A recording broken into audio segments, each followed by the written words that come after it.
वडनगरी आरोग्यम के सभी दर्शक मित्रों को सादर भरा नमस्कार और सहकार बदल आभार।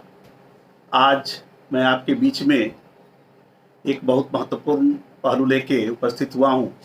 वो है लिपिड प्रोफाइल यानी कोलेस्ट्रॉल, जिसके बारे में बहुत सारी भ्रांतियाँ, बहुत सारी किंवदंतियाँ, बहुत सारी कन्फ्यूजन जिसको लोगों के समाज में है, तो उन सब के बारे में मैं थोड़ा सा दूर करने के लिए उपस्थित हुआ हूँ।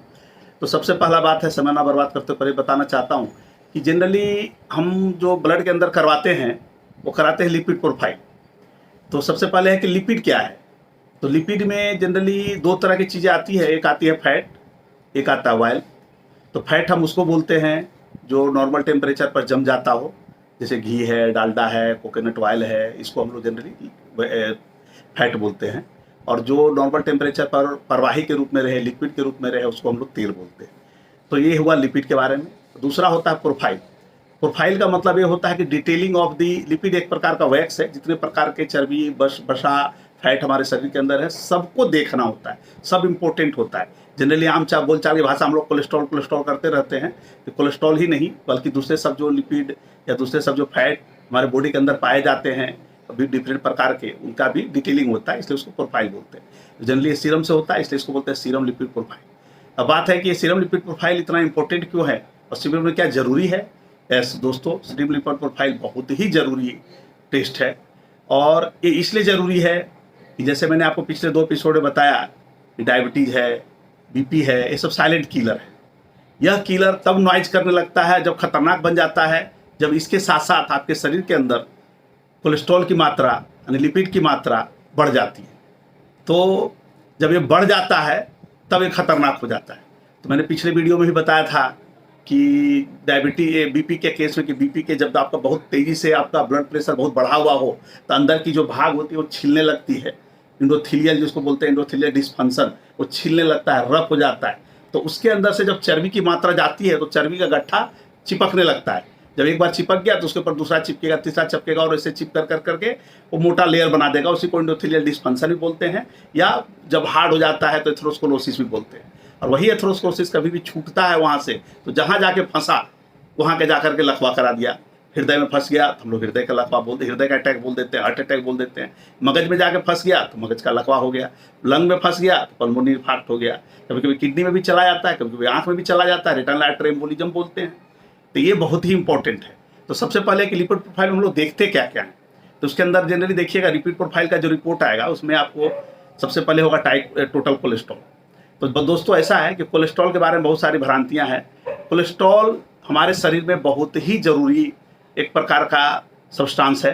कोलेस्ट्रॉल हमारे शरीर के लिए बहुत ही जरूरी है क्योंकि बहुत सारे हार्मोन हैं, बहुत सारे vitamin D3 related A, D, E के जो विटामिन है, और बहुत सारे जो एल्डोस्टेरोन, प्रोजेस्टेरोन, टेस्टोस्टेरोन, कार्टिकोस्टेरॉइड, ये सब हार्मोन को बनाने के लिए कोलेस्ट्रॉल चाहिए। तो शरीर का जो सबसे बड़ा ऑर्गन है लीवर खुद 75% कोलेस्ट्रॉल बनाता है इन सब जरूरतों को पूरा करने के लिए। तो अगर हमारा 100% कोलेस्ट्रॉल ब्लड में है तो 75% लीवर खुद बनाता है, 25% हम लोग डाइट से लेते हैं।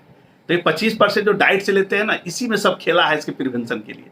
तो 75% तो लीवर खुद अपने ज़रूरत के हिसाब से, मान लो आपकी जो शरीर है पूरे कोशिकाओं से बना हुआ है, जैसे मकान ईंटे से बनता है ना, उसी तरह हमारा कोशिका होता है। अलग कोशिका से बहुत सारे कोशिका मिलकर के टिश्यू बनाते हैं, बहुत सारे टिश्यू मिलकर ऑर्गन बनाते हैं और ऑर्गन फंक्शन करता है। तो जितनी भी कोशिका है उसकी जो झिल्ली होती है उसको फास्फोलिपिड बोलते हैं, वो एक तरह से कोलेस्ट्रॉल का ही बना होता है।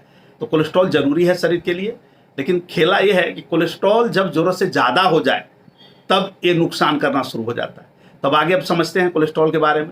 सिर्फ कोलेस्ट्रॉल लीवर ने बनाया या आपने डाइटरी सोर्स से लिया, तो डाइटरी सोर्स में जो कोलेस्ट्रॉल होता है या लीवर में से जो होता है, जब ब्लड के अंदर जाता है तो ये कोलेस्ट्रॉल चूंकि चिकनाई पदार्थ है तो ब्लड के अंदर आराम से बहता नहीं है।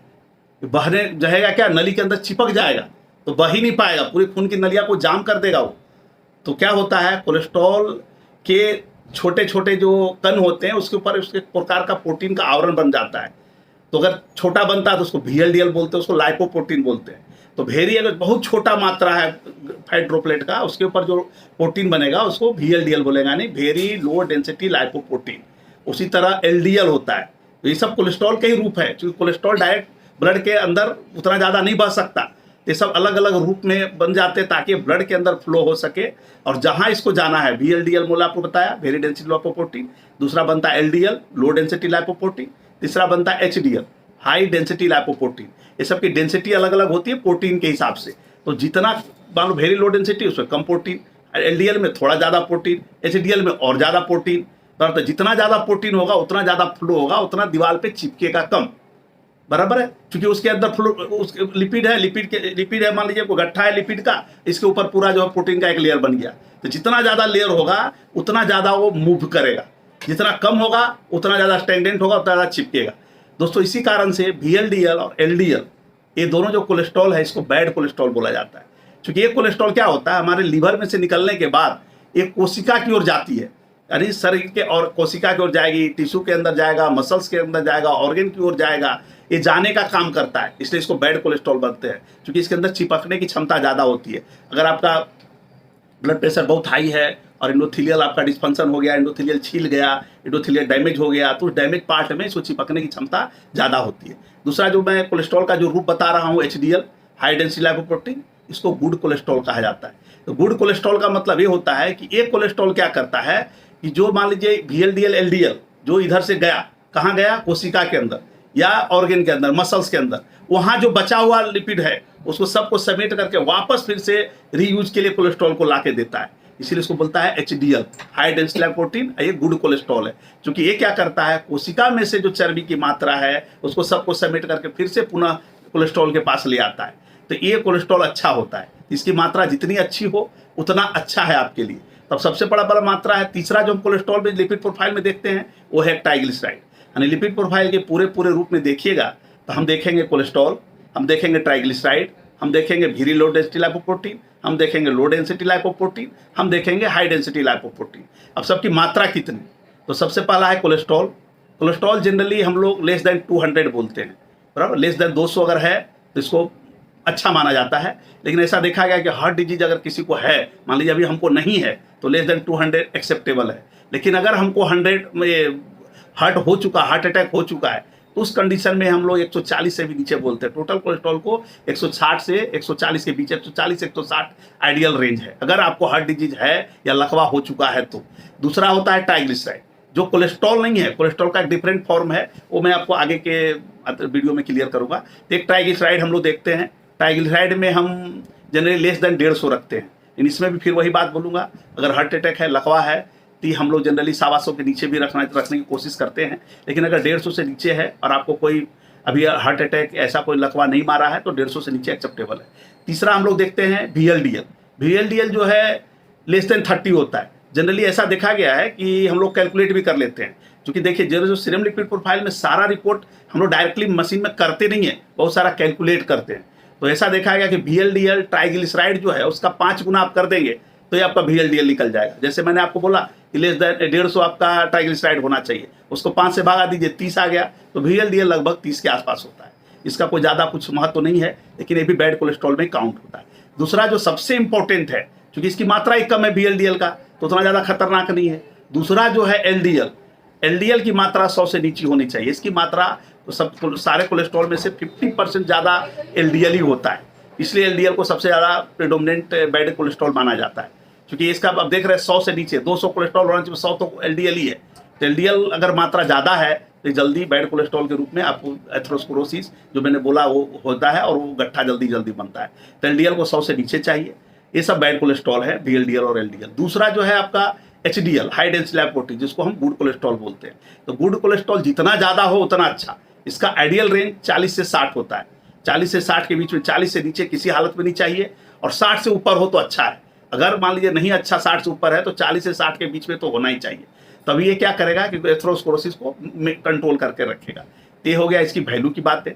अब है कि कोलेस्ट्रॉल बढ़ता ही क्यों है, इसके क्या रिस्क फैक्टर है, क्या मतलब किस कारण से बढ़ता है।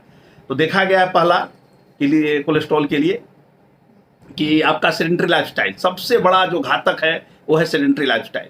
आपका उठना बैठना चलना, एनर्जी खर्च करने की कैपेसिटी आपकी कम होते जा रही है। ज़्यादातर 12 घंटा आप सो रहे हैं, 8 घंटा 10 घंटा सोने के बाद जो 14 घंटा आप काम करते हैं उस काम में आप 8 से 10 घंटा बैठे बैठे कुर्सियों में ऑफिस में ही काम कर रहे हैं। तो ऐसी स्थिति में ये थोड़ा खतरनाक हो जाता है, कोलेस्ट्रॉल बढ़ने की क्षमता आपकी बढ़ जाती है। दूसरा देखा गया कि एक बीमारी है हाइपोथायरॉयडिज्म। तो हाइपोथायरॉयडिज्म वाले को क्या होता है कि वो एनर्जी यूटिलाइज नहीं कर पाता है, यानी heart rate slow, respiration rate slow, यानी बेसल मेटाबॉलिक रेट, जिस रेट पे आपकी शरीर काम कर रहा है, यानी वो शाम काम कर रहा है, अभी आप बैठे हैं आपका श्वास चल रहा है, आप बैठे हैं आपका हृदय गति चल रहा है, डाइजेशन हो रहा है, यूरिन फॉर्मेशन हो रहा है, गैस्ट्रिक एसिड का सिक्रीशन हो रहा है, आंख आपका ब्लिंक कर रहा है, आपकी एक मिनिमम बेसल थिंकिंग चल रही है। तीन सबों को बीएमआर बोलते हैं, बेजल मेटाबॉलिक रेट। तो बेजल मेटाबॉलिक रेट को चलाने के लिए एनर्जी चाहिए, और जब हाइपोथायरॉयडिज्म हो जाएगा तो एनर्जी कम हो जाए, खर्च करेगा, कम खर्च करेगा तो एनर्जी जो है, एक्स्ट्रा एनर्जी जो है वही कोलेस्ट्रॉल है, वही फैट है, वही लिपिड है। तो एक्स्ट्रा एनर्जी जो है वो अल्टीमेटली फैट के रूप में डिपोजिट हो जाता है। तो ऐसा देखा गया कि सेडेंटरी लाइफस्टाइल में, हाइपोथायरॉयडिज्म में। दूसरा है बहुत सारे ड्रग ऐसे होते हैं, जैसे हम लोग कार्टिकोस्टेरॉइड की ड्रग डायरेक्ट जो है फैट को बढ़ाता है एड्रेनलिन के थ्रू। तो ऐसे कोई ड्रग है, जैसे ओरल कंट्रासेप्टिव पिल अगर कोई लेडी ले रही है तो उस कंडीशन में भी देखा गया है कि कोलेस्ट्रॉल का लेवल बढ़ा हुआ होता है।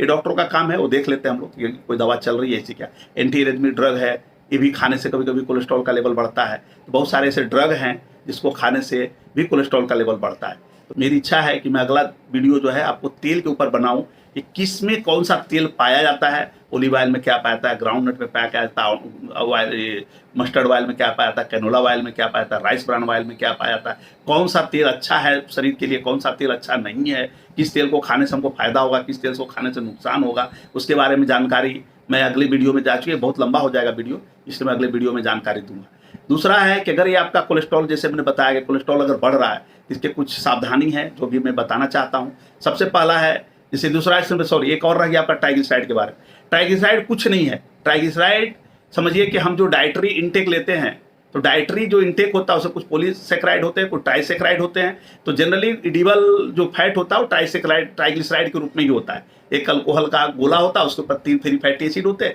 इसी के रूप में ट्राइग्लिसराइड होता है, जिसको हम लोग लेते हैं। कभी कभी क्या होता है, हम एक्सेस ग्लूकोज ले रहे हैं, और एक्सेस ग्लूकोज जो है एनर्जी देने का काम करता है। एनर्जी जितना चाहिए उतना आपको मिल गया, बाकी का एनर्जी जो बच गया वो अपना जो है कि पॉलीट्राइग्लिसराइड बन गया, ग्लाइकोजन में कन्वर्ट हो गया, कुछ जो है आपको ट्राइग्लिसराइड के रूप में कन्वर्ट हो गया। तो वो ट्राइग्लिसराइड डायरेक्ट ब्लड के अंदर घूमता रहता है, और वो ट्राइग्लिसराइड भी बहुत बार ये इसके साथ साथ एथेरोस्क्लेरोसिस में बढ़ाने में मदद करता है। तो ट्राइग्लिसराइड को घटाने का सबसे अच्छा तरीका है कि आप ग्लूकोज इंटेक कम करिए दिए। दूसरा, आप एनर्जी अपना खर्च करना बढ़ाइए, अपना योगा, एक्सरसाइज, जितना एक्सरसाइज ज़्यादा करिएगा ट्राइग्लिसराइड उतना खपत होगा। क्योंकि ये क्या है, डाइटरी है। तो डाइट में से लिए और इस एनर्जी को आप कंज्यूम कर लिए, योगा करके, एक्सरसाइज करके, साइकिलिंग करके, स्विमिंग करके, इस तरह कर करके आप इसको कर दिया तो देखा था डायरेक्ट, देखा था सबसे पहला कोलेस्ट्रॉल जो घटता है वो है ट्राइग्लिसराइड। ट्राइग्लिसराइड आपको घटा सकते हैं। ट्राइग्लिसराइड का लेवल ऐसे जनरली थोड़ा बहुत हल्का फल्का बढ़ने से सिर्फ ये मदद ही करता है, एलडीएल बढ़ा होगा तभी ये खतरनाक, अदरवाइज नहीं। लेकिन अगर ट्राइग्लिसराइड का लेवल बहुत हाई हो जाए, 600 से 800 से ज़्यादा हो जाए, तो आपका पेंक्रियाज खराब हो सकता है। जो पेंक्रियाज अगर खराब हो गया तो पैंक्रेटिक लाइपेज यहीं से निकलता है, और यही पैंक्रेटिक लाइपेज जो है एक ऑप्टिमम पीएच आता है 6 to 8, तब जा करके बाइल एसिड का एस्टिफिकेशन कराता है कोलेस्ट्रॉल का। जो अपने फैटी डाइट लेते हैं ना, वो फैटी डाइट जीभ मुंह में गया, लिंगुअल लाइपेज, उससे गैस्ट्रिक लाइपेज, पैंक्रेटिक लाइपेज, तो ऊपर के 2 लाइपेज काम नहीं कर पाते क्योंकि इनको ऑप्टिमम पीएच नहीं मिलता है। तो गैस्ट्रिक लाइपेज जब इससे बाइल एसिड का एसिडिफिकेशन होगा तब जा करके उसका डाइजेशन शुरू होता है, तो डैमेज हो जाएगा, फिर आपका कोलेस्ट्रॉल लेवल बहुत हाई जाने लगेगा, तो कोलेस्ट्रॉल का डाइजेशन ही नहीं होगा, बराबर ना। तो ऐसा देखा गया ट्राइग्लिसराइड का लेवल बहुत हाई हो, 600-800 से ज़्यादा हो, तब जा करके आपको पैंक्रेटाइटिस हो सकता है। तो ये भी खतरनाक ही है। तो इसको घटाने के लिए और कोलेस्ट्रॉल को घटाने के लिए दोनों के लिए एक ही काम है। सबसे पहला जो मैंने बताया था रिस्क फैक्टर में सबसे सेडेंटरी लाइफस्टाइल है, तो आप जरूर योगा करें। 1 से 2 घंटा, आधा घंटा डेली, आधा घंटा से 1 घंटा योगा करें, 1 से 2 घंटा आप वॉकिंग रखें। आप अपने सेडेंटरी लाइफस्टाइल को मैंने डायबिटीज़ वाले में बताया था कि आप चाहें तो आप मोटरसाइकिल और इसको छोड़ करके कार और मोटरसाइकिल को छोड़ करके आप साइकिल का उपयोग कर सकते हैं, पैदल जा सकते हैं, लिफ्ट का उपयोग छोड़ सकते हैं। छोटा मोटा मान लीजिए 2-3 तल्ले पर आपका ऑफिस है तब, या घर है तब पैदल सीढ़ी भी चढ़ सकते हैं। यानी अपने आप को मोबाइल करिए, अपनी एनर्जी को खर्च करिए। आपको कुछ शौक है स्विमिंग करने का या क्लाइंबिंग करने का या ऐसा कुछ करने का जिसमें आप थोड़ा बहुत हल्का फल्का दौड़ सकते हैं, लेकिन 45 के बाद दौड़ना भी हम लोग मना कर देते हैं, ज़्यादा तेज से आप नहीं दौड़ सकते, हल्का दौड़ना है। यानी आप कहने का मतलब हुआ कि आप योगा करिए, एक्सरसाइज करिए, और जो हाई डेंस फैट है उसको डाइट्स में से निकालिए, जैसे आइसक्रीम है। अभी इन सबों के अलावा एक फैट आता है जिसको बोलते हैं ट्रांस फैट, जो अभी यंग एज में जो एमआई हो रही है वो जनरली ट्रांस फैट के कारण हुआ, ऐसा रिसर्च में जाना गया। कि ट्रांस फैट क्या है, ये एक अलग ही बीमारी है। ट्रांस फैट में क्या होता है कि जनरली जो फैट अधपका हुआ जो तेल है, समझे, वो अधपका तेल जनरली ट्रांस फैट के रूप में कन्वर्ट हो जाता है, उसको रेपसीड ऑयल भी बोलते हैं। जनरली आप देखिएगा बंद डब्बा है या कुरकुरे है या चिप्स है या ये बर्गर है या पिज़्ज़ा है, ये सब जो है ना वेल कुक्ड नहीं होते, बहुत ज़्यादा हाई टेम्परेचर पर नहीं बनते।